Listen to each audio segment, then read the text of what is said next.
खुलुमबाय नोंथांमोनखौ बयखौबो आंनि बे चेनेलाव आरोना नै जोंहा रबिराम नार्जारि सारा माने मोनद' हारिनो एसटि होनायनि सायाव माने मा बुंदों बेखौ मोजाङै फोरमायनानै होदों। भारत सरकारा जुदि होनांगौबाथ' जों सेस माने गादब जाबाय थिग बेबायदि आरो नोंथांमोना बे भिडिअनि गेजेरजों जोबजासे नायलांबाथाय नुगोन आरो भिडिअखौ बिदिब्ला जोबजासे नायब्लानो जाबाय आरोना नायलांदो बिदिब्ला। आसामाव थानाय मोनद' जे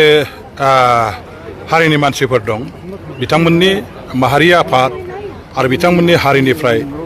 गोबाव समनिफ्रायनो एसटि मर्यादा मोननायनि थाखाय जे सोमावसारबाय थादों बे सोमावसारनाया दिनै गोब्राबनिफ्राय गोब्राब मोनसे महर लानायखौ जों नुनो मोन्दों। गोख्रोंनिफ्राय गोख्रोंसिन मोनसे महर लानायखौ जों नुनो मोन्दों। गुबुन गुबुन सरकार थांबाय, बेफोर सरकारफ्रा गोबां समाव बिथांमोननि जेंनाखौ सुस्रांनायनि बागै माखासे रदायफोर होदोंमोन, खोथा बाथ्राफोर दङमोन। खिन्थु दिनै फैयै फैनानै नैबे समावहाय बे गोबाव समनि जेंनाया मोनसे गोब्राब थासारियाव फैनानै बायदिसिना माने दान्थे बिदान्थेनि बे थोरफोआव फैनायखौ जों नुनो मोन्दों। आरो बिथांमोननि ट्राइबेल जानो नागिरनाय क्राइटेरिया मिलाया, संबिधाना बेखौ एलाउ खालामा बेफोरनि माखासे बाथ्रा खोथाफोरबो दिनै बेयाव बेरखांदों। जोंनि थाखानाय 14था ट्राइबेल जनगोष्ठीनि माखासे माने जेफोर आफादफोर दङ, फरायसा आफादनिफ्राय आरम्भ खालामनानै माहारियारि आफाद दिनै खौसे जानानै बिथांमोनहा माने जोंनि थाखानाय ट्राइबेलफोरनि मोनथाया जाहाथे खहा जाया, ट्राइबेल थाखानायफोरनि सिनायथिया जाहाथे माने गिख्रंथाव जानो हाया, जोंनि मोनखानाय संबिधाननि जे माखासे मोनथाय अधिकार सिनायथि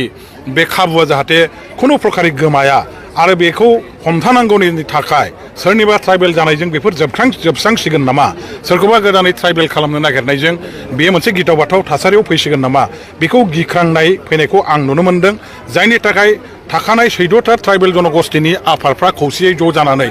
दिनै गावनि रैखाथिनि थाखाय मोनथायनि थाखाय जुजिनानै सोमावसारनाया दिनै गोख्रोंनिफ्राय गोख्रों महराव फैदों। आरो बेखौ लानानै दिनै माखासे दुंहाव थासारिबो ट्राइबेल बिग्रा आफादफोर जाथिफोर आरो थाखानाय ट्राइबेल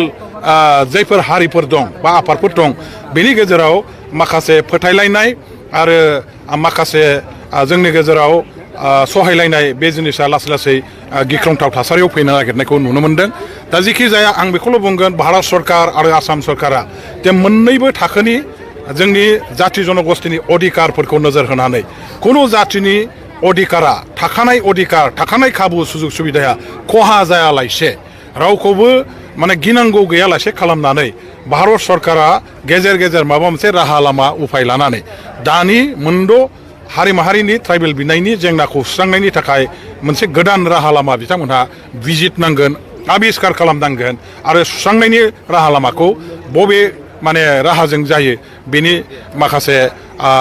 लामाखौ निस्सय लानांगोन। आरो फारसेथिं आं बेखौ गोख्रोङै बुंगोन जे ट्राइबेल जायफोर दा दंखायो 14था जनगोष्ठीनि ट्राइबेलनि बिथांमोननि जे अधिकार बे अधिकारा खुनु प्रकारे जाहाथे गोमानानै थाङा, बिथांमोननि मर्यादा खुनु प्रकारे जाहाथे गिख्रंथाव थासारियाव फैया आरो बिथांमोनखौ जेब्लाबो मोनसे बिसासाव दोननो हानांगोन, लानो हानांगोन आसाम सरकार भारत सरकारा जे जोङो दिनै 6था जनगोष्ठीखौ ट्राइबेल खालामनो थाङोबाबो खुनु प्रकारे थाखानाय 14था ट्राइबेल जनगोष्ठीया जायफोर माखासे माने खाबुखौ मोनदों, संबिधाना आयेना जेखिनि सुबिदाखौ होदों बे सुबिदाया फेरलेबसेबो खहा जानाय नङा, फेरलेबसेबो बेखौ माने नस्थ' खालामनाय जानाय नङा। बेबायदि मोनसे बिसासखौ भारत गभर्नमेन्ट आसाम गभर्नमेन्टआ लाबोनांगोन। खालि बिसासल' नङा, बिथांमोनहा बेनि दारैहाय मोनसे देखायनो हानांगोन जे जोङो आलादा भाबै गोदान मोनसे फर्मुला, गोदान मोनसे मेकानिजम बानायनायनि थाखाय सरकारनि बिथिंनिफ्राय सेस्था खालामगासिनो दङ। थाखानायफोरजों जोङो बेखौ जाबसिनना होनायनि मोनसे थांखिजों खामानि मावाखै। जोङो खुनु जाथिखौ खहा खालामा बे बाथ्राखौ बिसासाव लाहोनो हानांगोन। आरो आं सानो जोंनि गेजेराव बेबायदि जुदि थाखानाय ट्राइबेलफोरनि खहा जायालासे गोदानै जानो नागिरनाय ट्राइबेलफोरनि मर्यादाखौ जुदि थिसननायनि बेबस्थाखौ खालामो, आयेन कानुन संबिजित गासैखौबो नायनानै, होमबा बेवहाय दावराव दावसिया फैनाय नङा, जोंनि गेजेराव दुंहाव थासारिया फैनाय नङा आरो हारि माहारिनि गेजेराव बिसासनि आंखाला जानाय नङा। बेखौ आफाद हिसाबै दिनै बिथांमोनहा गावसोरनि सोमावसारनायनि मोनसे आयदा हाबाफारि हिसाबै लादों आरो लानायाबो दरखार दं। ट्राइबेलनि जेसेबां एमएलए एमपि मन्थ्रिफोर दं बिथांमोनहा एसेम्ब्लियाव पार्लामेन्टआव मा रल लानो हायो हाया बिथांमोननि पार्टिनि सिंनि बाथ्रा